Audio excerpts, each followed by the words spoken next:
Bongbong bangag yan. Sinasabi ko na sa inyo ngayon, si Bongbong Marcos bangag noon, ngayong presidente na bangag natin ang presidente. Anak ka ng kakawalang kwenta yung ideolohiya. Kung hindi mo man lang mabinta sa mapayapa na panahon, Mr. President, Ma'am Lisa Araneta Marcos, hindi ninyo ako kalaban. Wala akong sinasabi ng masama. Hindi lang ako makakampanya noon. Alam mo, iniiwasan ko ito. Itong panahon na ito talaga ang iniwasan ko kasi mapipilitan ako ngayon magsalita laban ng mga tao sa gobyerno. Alam mo, Mr. President, hindi ako maghingi ng tawad. Kagawan mo yan eh. It is your responsibilities sa sarili mo. What you do in this world binds you. Iyo yan. Huwag mong sisihin ang ibang tao kasi sarili mong utak at katawan yan. Nung ako'y mayor, pinakitaan ako ng evidence ng PDEA. Doon sa listahan, nandoon yung pangalan mo. Ayaw kong sabihin yan kasi magkaibigan tayo. Kung hindi magkaibigan, magkakilala. Ikaw pumapasok kayo ng alanganin. Mr. President, baka susunod ka sa dinaanan ng tatay mo. Diyan ako takot. Ayaw ko mangyari sa iyo yan. Alam mo, Mr. President, sabihin ko maya sa tao kung ano ka.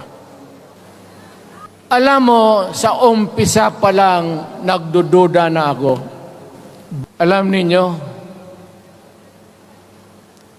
kung magkaletse-letse ang buhay na ito. Perma lang, pati pera. Anong klase yung putang inang yun? Ganon na lang ang tingin ninyo sa Pilipino. Pagka ganon, maghiwalay-hiwalay na tayo.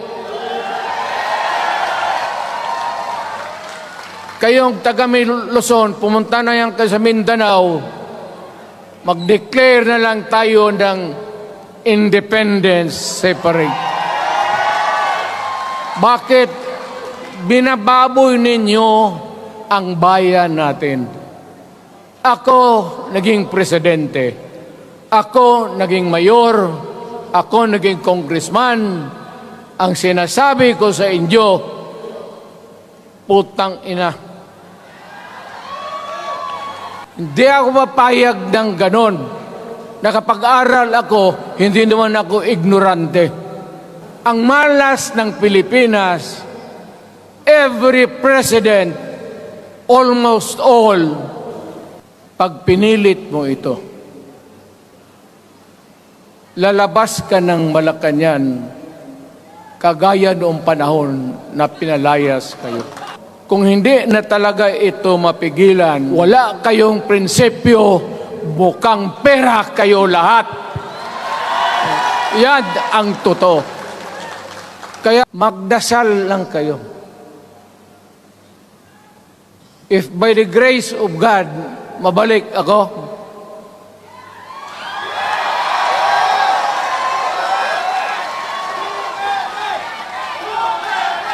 Mga wala kayong prinsipyo, mga putang ina ninyo. Ayaw ko sanang bumalik. Ayaw ko na. Matanda na ako. Ang ambisyon niyan, karamihan, galing kay Lisa Marcos, pati kay Romualdez. Bongbong bangag yan.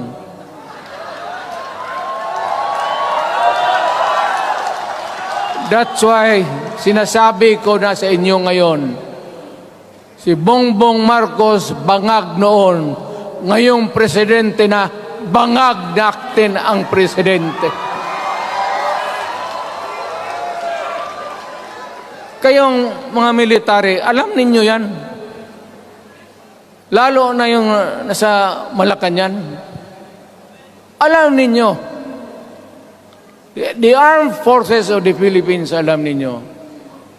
May drug addict tayo na presidente. Putang inang yan. Ayun ang, bakit ako nagkaroon ng kaso ng ICC? Sabi nila, pinapagpatay ko raw yung mga drug pusher at drug addict. Mabutit na lang, wala na ako sa pwesto, baka kasali ka pa. No, Mr. President, pinilit ninyo kami. Mabuti sana kung bright kayo. Kung drug addict ka lang naman at may asawa kang hungry for power, tapos may isa itong taga Leyte, gusto siyang mag-prime minister at gawin niya itong bongbong, diyan ka lang, ako ang bahala. Ceremonial president ka na lang. Ako na ang magpatakbo ng bayan sa parliament. Pero there is always a time for everything. May panahon na ikaw ay sikat. Sa ayaw mo at sa hindi, may panahon ka talagang bababa dyan sa Malacanang. Hindi ako nagpabibida. Sinabi ko lang, huwag ninyong kalimutan, Mr. President, ang delikadesa. Mahirap yan. Demokrasya tayo, Mr. President. Huwag mong kalimutan na isang term ka lang pagkatapos bababa ka na. Ako galit talaga. Bakit po putang ina? Siga. Kaya sabi ko, by stroke of fate, nabalik ako dyan sa Malacanang. Kayong lahat, kagaya ng Marcelo, ng tatay mo, Bongbong. Kayong lahat, congressman, nandoon kayo sa Krami. Ipasok kayo ng 2 taon para leksyon ninyo. Marami akong sabihin, maybe kung patayin nila ako, putukin yung eroplano, wala na tayong magawa. Ngayon, kung sino, alam mo na kung sino, yung sa Malacanang, yun ang aristuhin ninyo. Pero yung prinsipyo natin, huwag natin ipagbili. Yan ang iiwan mo sa mundong ito para sa mga anak ninyo.